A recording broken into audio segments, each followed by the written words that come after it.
Did you know that right about the 32 or 36 month mark in the relationship is when you start losing the sexiness, that love, that connection that you had at the beginning of your relationship? The reason why this happens is because as we progress in our relationships and we start incurring the duties and responsibilities of being married, having a child, owning a home, having cars, perhaps having a second family home, or the duties and responsibilities that come with taking care of your extended family, all of this weighs down on the marital relationship. So when I say, what is the silent killer of all relationships? It is what is left unsaid. It's that space when you and your partner are sitting on the couch, and it's the space in between you that when one of you says something, there's a rolling of the eyes. That is something that, to have a healthy relationship where both of you are respectful and mutually in awe and admiring each other throughout the longevity of your life, needs to be cut right there. Instead of rolling your eyes, it could be stating whatever it is that you want, that you need, that you desire, expressing your emotions, or maybe even establishing a boundary. And all of this is part of the 3 C's. That's about establishing communication, compromise, and commitment in your relationship. In order to prevent you from having the silent killer of the relationship creep up into your space, it's about understanding what are the things that myself can work on to improve how I communicate effectively and clearly with my partner. What is it within me that's triggering me, that's preventing me from being perhaps open and vulnerable with my spouse? Or is it the fear of, if you say something, that it might not be met with what you want the effect or the intention to be with your partner? And this is really interesting because all of our relationships, the way that you are with your partner, your spouse, is exactly the way your parents were with each other. So you're just modeling the behavior that your parents express with one another when it comes to dealing with conflict, when it comes to being able to be solution focused, when it comes to expressing your wants, your needs, your desires, and establishing a boundary. If you've never done that before and you've never seen that before, guess what? It's just a skill to be learned. And on this channel, we're all about building up the relationship with yourself, because that is the most important relationship you will have in your whole life. Because the way that you treat yourself is the way that you're teaching others to treat you. So when we're talking about being in a relationship and squashing the silent killer, it's learning what are the top 16 ways in which to improve communication within your relationship. I have a list here. I'm going to read them to you, and I'm going to, extrapolate some goodness and expand on it whenever it needs to be expanded upon, so that you can really get an understanding of how accountable and responsible you are for how you react or you respond in your relationships. So, in order to get rid of that space, that silent killer, you start off with number 1, which is listening actively and attentively to your partner. Have you ever experienced an argument where the two of you are in a disagreement for some reason and both of you are talking at the same time, and then the volume gets a little bit louder, or one person completely freezes and the other person is yelling at, not having a conversation with, but you're like literally talking at that person? This is very disrespectful, 1. And 2, if you really think about it, if I'm talking and you're talking at the same time, who's listening? So the number 1 way in order to improve your communication style is to listen actively and attentively to your partner. So that means that when one person's talking, you stop and listen. Or the other person stops and listen. And you don't stop and listen with like, oh, I have this zinger, I'm going to get to you really quick. It's not like that, because that doesn't help, because then you're not actively listening. All you're doing is pausing in your mind What is the remark you're going to say to something that your spouse said a little bit ago and you're not listening to any part of the conversation? So remember that these 16 top ways of improving communication are just skills that you apply and you implement into how you engage with your partner. So it's not, it's not, oh, here it is, without the practice, I just have it. Every single tool that you learn throughout this social media platforms with YouTube and on at Words by Vanessa at Instagram, or Vanessa Lee Curley and Facebook, they're all chock full of little tidbits that are going to always help you to get from where you are to where you want to be. So active listening means that you put your ego aside and kind of put yourself in the place of your partner and just listen intently, listen actively, and just be there to understand perhaps your partner's perspective.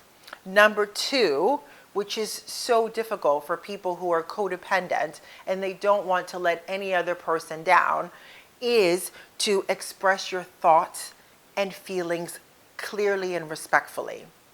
When you're in the middle of a disarmament argument and you want to express yourself and you don't feel comfortable because of perhaps the way that your spouse, I feel really insecure when you start raising your voice.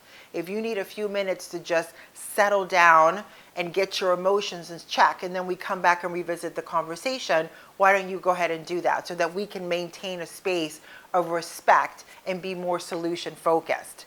So did you see how I was able to very clearly and concisely express my emotions and my wants and needs without being rude, without losing my proverbial, and just keeping it respectful? That's how you do it. You are able to express your thoughts and your feelings clearly and respectfully. And if you don't know how to do it, remember, it's a skill set. You can either read a book, or you can go to a life coach or to a therapist to understand what are your wants, your needs, your likes, your dislikes, and how do you express yourself clearly and concisely with confidence, with integrity, and with grace. I'm always here for you. Thirdly, when you're in the middle of an argument, avoid the interruptions and distractions during a conversation. Avoid interruptions and distractions during a conversation.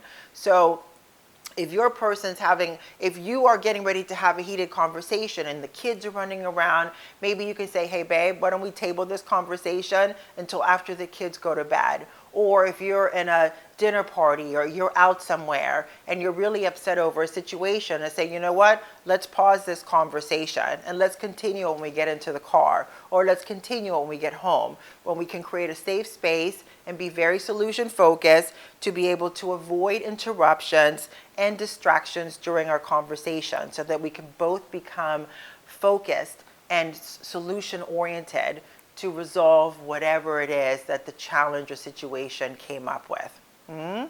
Number 4 is practice empathy and try to understand your partner's perspective. When we get in heated challenges or situations or conversations or distractions in some way, it's always important to just think about, I'm really upset right now. Ugh, it just ticks me off.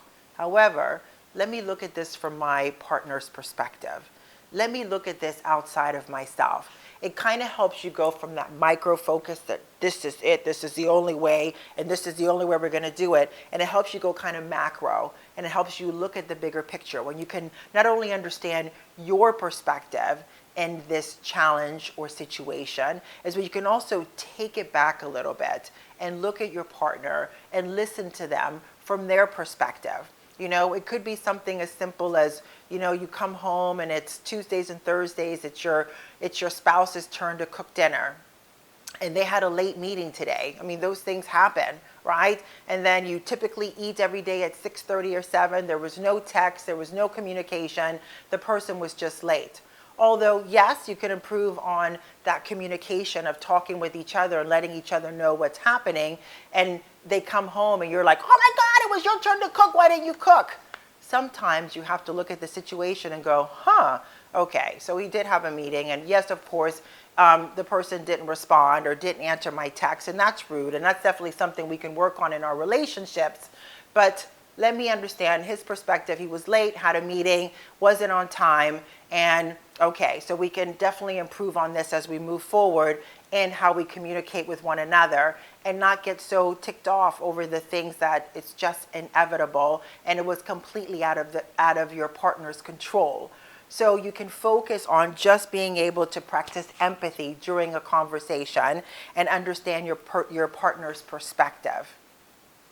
Number 5, use I statements instead of you statements. An example of this is, you always leave all the dirty clothes on the floor and I always come up after you. Instead of saying you, because the moment that you go, and you start yelling at another person, what happens? They completely shut down. They can't hear what's going on. They cannot get past the anger and frustration of being talked to or talked at instead of spoken with. And when we yell at our partners, it's incredibly disrespectful. So instead of doing that, it's important to say, in this situation, when you drop the socks on the floor, I feel disrespect in getting from where you are to where you want to be. Number 6, to the top 16 ways to improve communication in relationships is avoid blaming language. Blaming statements such as always and never prevent the person from taking responsibility for their actions in that specific situation.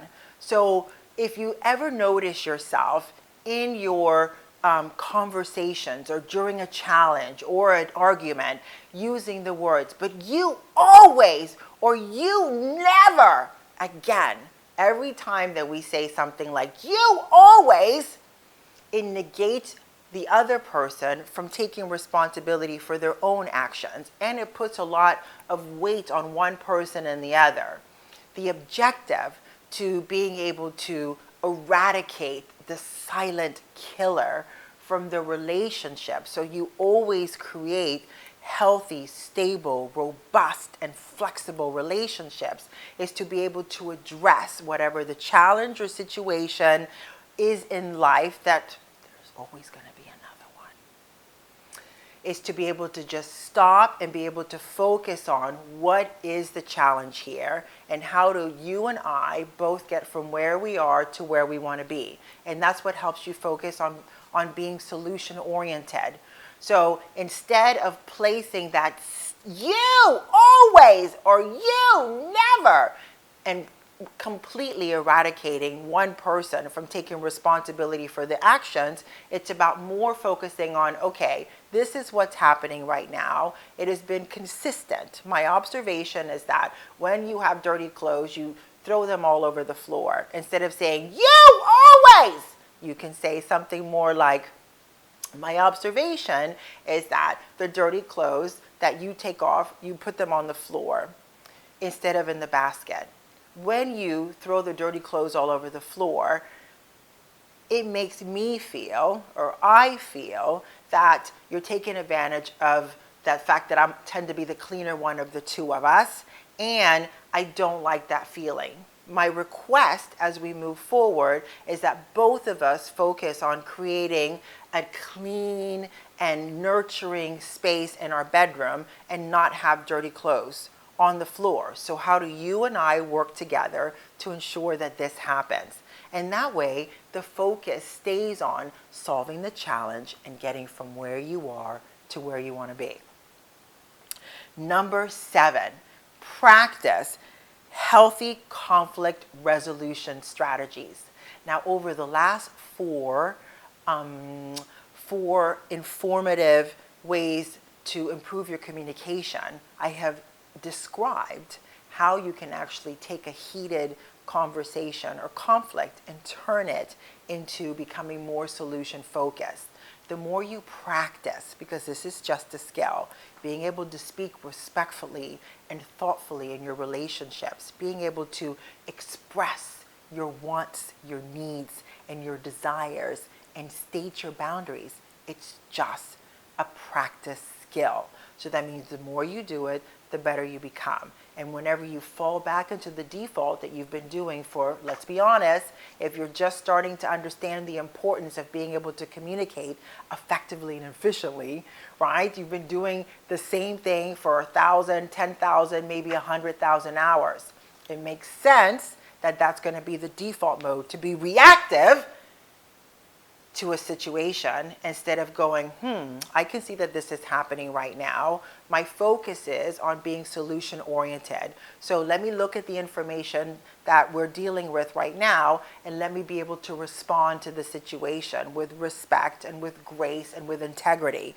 And that's how you're able to practice building healthy ways of communicating effectively in your relationships.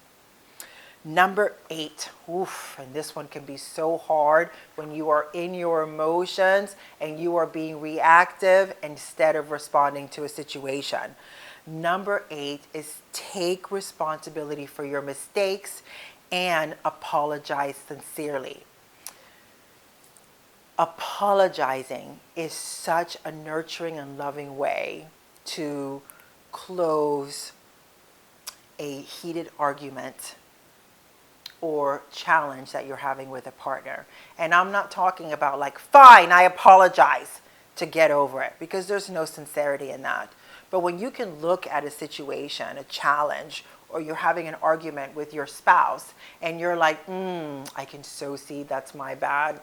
I need to call that one in and admit that that was mine, and apologize for perhaps the tone, because tone goes a long way in a conversation, or perhaps saying something to hurt the person, something derogatory to hit them below the belt so you get them to be quiet, because that's not being respectful and that's not creating a healthy relationship, right? So if you do, when you know that you do something that is not so good, part of being an adult, part of being responsible, part of being accountable, and part of being honest and vulnerable in our relationships is to be able to take that and say, you know what, that was my bad. I apologize for what I said. That was very rude and it was derogatory, and I'm very sorry. I'm very sorry. That was, I just wanted to get back at you and be mean, and I can see that. That is a much better way of being honest, and it also teaches you to be responsible and accountable, because you're saying, typically what I would do is say something mean to shut the other person up, right?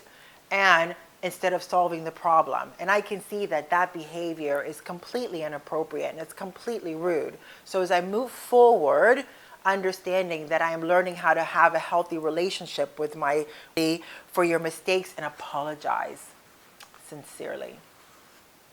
Now, number 9 in the top 16 ways to improve communication in relationships is avoid criticism and defensiveness. At the end of the day, 95% of our relationships, our intention is to address the situation.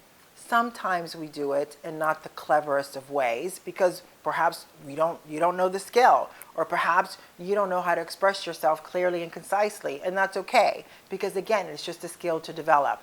And sometimes when we say things, it's out of defensiveness, because we're afraid of the situation. And let's be honest, in most relationships, when there's that feeling of fear, is because you want to be loved by your partner, and you don't want them to disapprove of you. And it's important to be able to see the difference between addressing a situation and accepting criticism and not being defensive than it is to recognize that the 3 C's in all relationships are communication, compromise, and commitment. You're married to a person, or you're in a committed relationship, they love you. Their intent is not to not love you because you do or say something that's not very nice or very kind. Now, I'm not talking about if someone is violent or abusive. That's a whole different conversation. And that's not what we're talking about here. What I'm saying, when you avoid criticism and defensiveness, is being able to listen openly and recognize, in my relationship, my partner loves me. And we're having this conversation because there's a miscommunication and it's important for us to solve it.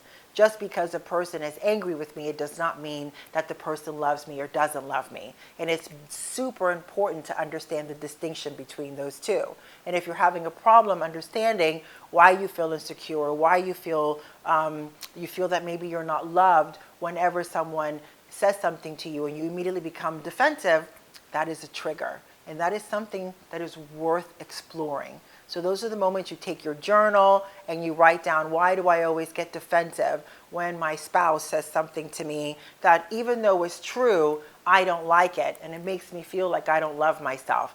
You can write that out somewhere and then revisit it throughout the course of the week and recognize, where does that come from? Where does this behavior, where did it start, this behavior, so that you can correct it and move on. Number 10 is to show appreciation and gratitude to your partner. Showing appreciation and gratitude takes a millisecond. I remember with my late husband, was a famous radiation oncologist. He was one of the top 10 in the world. He was amazing what he did, and he was beloved and treasured by everyone, especially me. And I remember I had a really good friend of mine that was from Germany. And the advice that he gave me before I married my late husband was this: in order to have a healthy, happy relationship, and I'm just going to be frank because we're adults here, right? We can have these honest conversations. So just lean in. This is what he said to me. This was how you have a healthy relationship and ensure that your partner, your husband, always loves you. And what he said to me is, always say please and thank you. Somehow we take advantage of the people we love the most and we don't even think about that. But saying, babe, would you mind taking out the garbage? Thank you. And when they come back saying, oh, I really appreciate that you took the garbage out, takes a millisecond and it changes the dynamic of your relationship. The other thing that he said, other than saying please and thank you, is make sure that you cook a meal, a hot meal, 3, 4, 5 times a week. Your person comes home from work just like you do. Cooking a nice hot meal really shows and the appreciation that you have for your husband and your partner, and you can show that to one another. So don't be writing me stuff in the comments below about, oh, I cook and I have to work too, he can cook for me. Yeah, but that's part of negotiations in your relationships. What I'm telling you is what my friend Tomas from Germany told me to have a really solid relationship and always have my husband loving me, is to 1, always say please and thank you. 2, always cook 3 or 4 times a week a hot meal and have it together. And thirdly, we're adults, right? We all know the statistics that 1 in 4 marriages or 3 in 4 marriages are completely sexless. So having sex 2 or 3 times a week, not only does it make the glue of your relationship really tight and nice, it's also a way for the two of you to just have that intimacy and really make your relationship solid. So when I talk about number 10, show appreciation and gratitude to your partner, it kind of surmises that, right? Saying please and thank you. You know, if it's your turn, for example, Friday night date night, and it's your turn to schedule the date night, you're the person say, babe, I really appreciate the way you took the time to schedule our movie night, or I really appreciate the way that you took the time to ensure that we get to play foosball at our favorite pub, and that you paid money to have the table. Or, babe, I really appreciate the way that we're going to Milan for the weekend and that you really booked everything and ensured that we had a great, great, great getaway. Appreciation goes a long way. It could also be, babe, you folded the laundry? Oh, love that. Or, you noticed there was no milk in the refrigerator after our coffee this morning? Thank you so much for buying that coffee. See? It doesn't take much. And these little teeny tiny things, these micro pivotal adjustments that we create in our relationships, ensure that we have healthy, robust, flexible relationships, that we cultivate a sexy space to really have deep longevity and have relationships. All right, number 11 in the top 16 ways to improve communication in our relationships. Number 11 is make time for regular check-ins and discuss and have open discussions about your relationships. This is such a good one.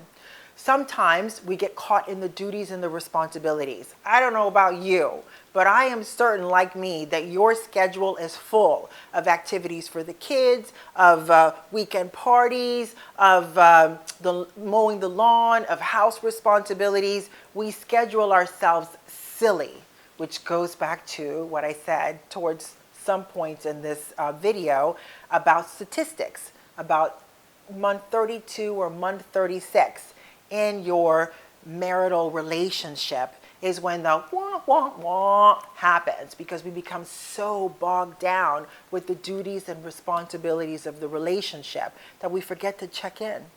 We coast. It's like automatic pilot. I married you, we're great, I know it's good, without doing any of that nice work that you did before you got married, that actually got you to the place to be in love with your partner and cultivating these wonderful relationships and having these amazing moments.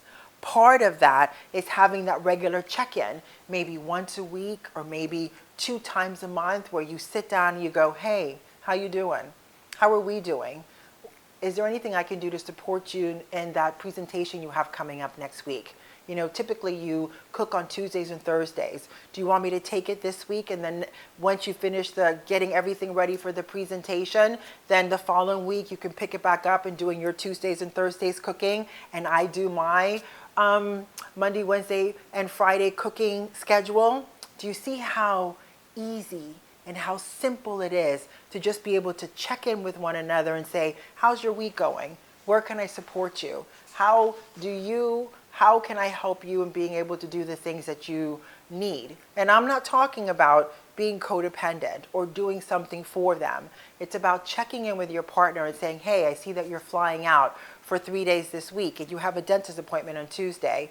Are you going to call and reschedule that? Or if it's easier for you, I'm happy to take that on and schedule that dentist appointment for when you return. Those really simple little check-ins and regular discussions about your relationship. Hey babe, I see that we're both traveling the next couple of weeks a lot and we're not going to be connected together. So why don't we plan a weekend getaway so we can kind of reconnect? To avoid it, just lean into it. And remember that number 12 is to avoid using technology as a substitute for face-to-face interactions. Just cut it out. It's best to stop and have that conversation, create a solution, and move forward, because there's always going to be another one. Number 13 on the top 16 ways to improve communication in your relationships to ensure that the silent killer does not come in and take that space up and create havoc unnecessarily. Number 13 is to be open and honest about your needs and your expectations. I just said that in like a little example in the one before, right? So to be open and honest and vulnerable and accountable and responsible for ensuring that your needs are met in your everyday life is whose responsibility? That's right, my friend, it's yours. So in your marriage, it's not fair to have an expectation in your mind of what your partner should do or not do, and we don't tell them, and then be angry when they don't fulfill that unmet expectation that they didn't even know about. So it's always important to be open and honest. That means being vulnerable in your relationship to your partner and being able to express your wants and your needs and your expectations on both sides so they're met. An example that I hear a lot in my practice is that, you know, you work a lot. My partner works a lot and they don't spend a lot of time at home. And when they're home, they're so not present. The best way to address that situation is be honest and vulnerable and say, hey babe, you know what? I so appreciate how hard you work for us and I appreciate how well we live. as we move forward, is it possible that you and I can negotiate a space where you can be present when you're home? Maybe shut down the computer at 6 o'clock so the kids and I can enjoy you. And if you don't have children, it's so I can enjoy you, and we can actually cultivate a loving, healthy relationship. It hurts a little bit, right, to be honest and open like that and vulnerable. But here's the thing. It hurts because you're not comfortable or familiar doing it. The more you practice that skill, the better it becomes. And the better you become at expressing your wants, your needs, your desires, your expectations, and your boundaries, the easier your relationships become. Instead of hiding and being resentful and being vindictive and, looking at ways to get somebody back. Oh, that takes so much time. It's so much better to just go, let me lean into this and be open and say, babe, this is the way I'm feeling. How are you feeling?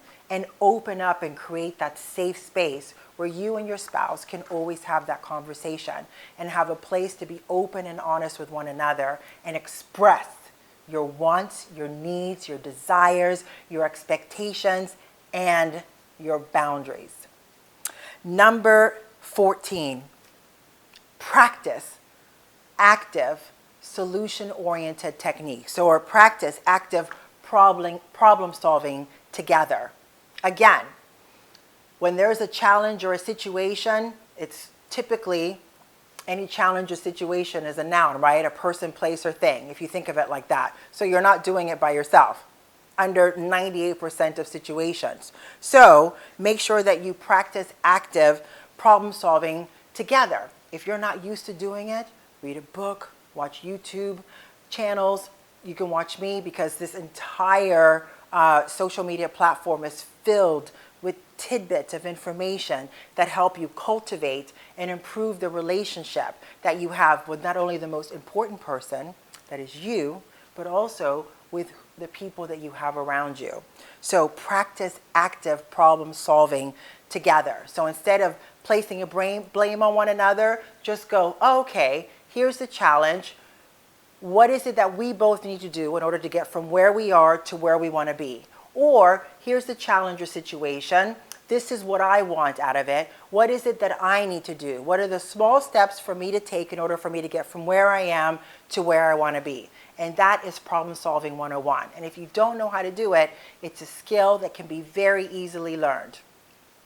Number 15, celebrate successes and milestones together. We are so focused in our society of to the next one, on to the next one, on to the next one, on to the next one, that we don't always take time to stop and celebrate the little treasures or the little accomplishments that we experience in life. What happens when you're constantly in pursuit of the next thing and the next thing and the next thing is that you are empty inside because you're looking for that external validation from the act of completing something, not in understanding the intrinsic benefit of walking through the process and learning about yourself as you actually attain your goals. There's a big difference. To always be on to the next one and on to the next one and on to the next one is a pursuit that a lot of us, actually type A personalities, are constantly looking to have that outside validation of love, money, or success, fame, to help us feel good about ourselves, instead of learning how to feel good about ourselves because we like something or we like the journey or we like the process. So every time you, for example, you wrote a term paper and the last one was a D and the one today was a B, celebrate that. You can have an intrinsic way of celebrating something, which is something that I teach my clients and I do myself. It's like when you're like, yes, I did that. That's something between you and you. If someone comes to you and says, your teacher says, oh my God, I saw that your term paper last semester or last 3 weeks ago was a D, and this one, you got a B in it. Congratulations, great studying. That's extra. But the fact that yes, that's good. Yes. Or it could be, at work, you got a promotion and you're like, oh, that was really good. Instead of going out with your friends or with your family or with yourself and doing something that you love to do to mark that moment and celebrate your accomplishment, that you did all the work to get there. So number 15 is to always celebrate your successes and milestones together as a couple. It's so good, and it builds healthy, loving relationships. Now, we're coming up on number 16, which is the last one on our top 16 ways to improve our communication in our relationships. And number 16 is seek professional help if communication problems persist. This is so important to understand and recognize. It's not a failure. You and I, behave the way that we behave in our relationships because we model our parents and their behavior. There comes a certain point in your life where you go, you know what? I'm an adult. I'm going to put my big boy panties or my big girl panties on, and I'm going to learn how to cultivate a healthy relationship.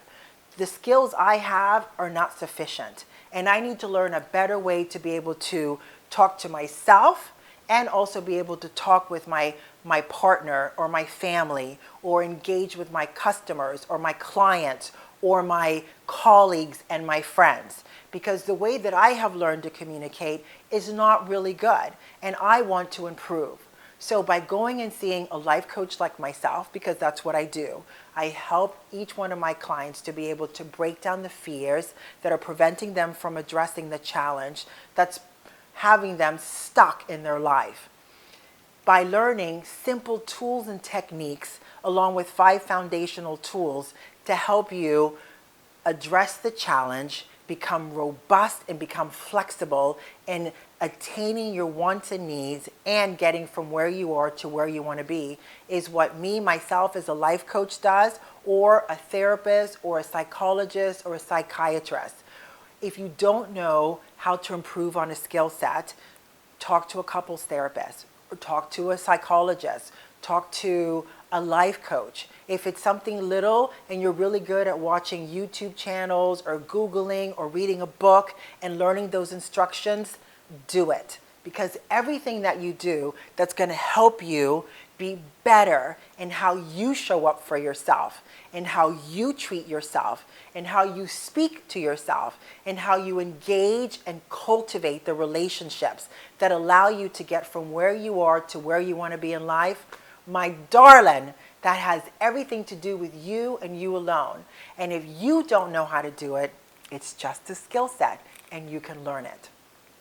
All right, so I trust that you got so much information from learning the top 16 ways to improve communication in your relationships, because it's my sincere wish for you that you eradicate the silent killer from your relationship, so that you and your spouse have healthy, wonderful, robust, and flexible relationships that are just exuding with that kind of commitment and love that comes from going through a lot of crap, quite honestly, and being able to be solution focused, and being able to build and talk to one another, and to be honest, and to be vulnerable, and to be accountable, and to be responsible to not only yourself, but also to your relationship.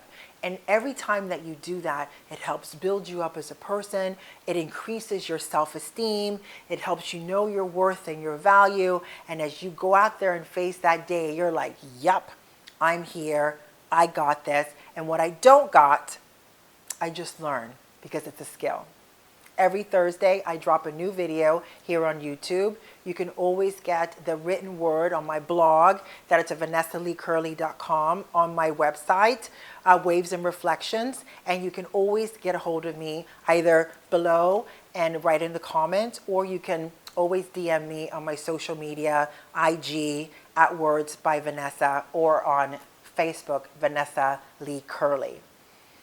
Enjoy the week, and until the next one.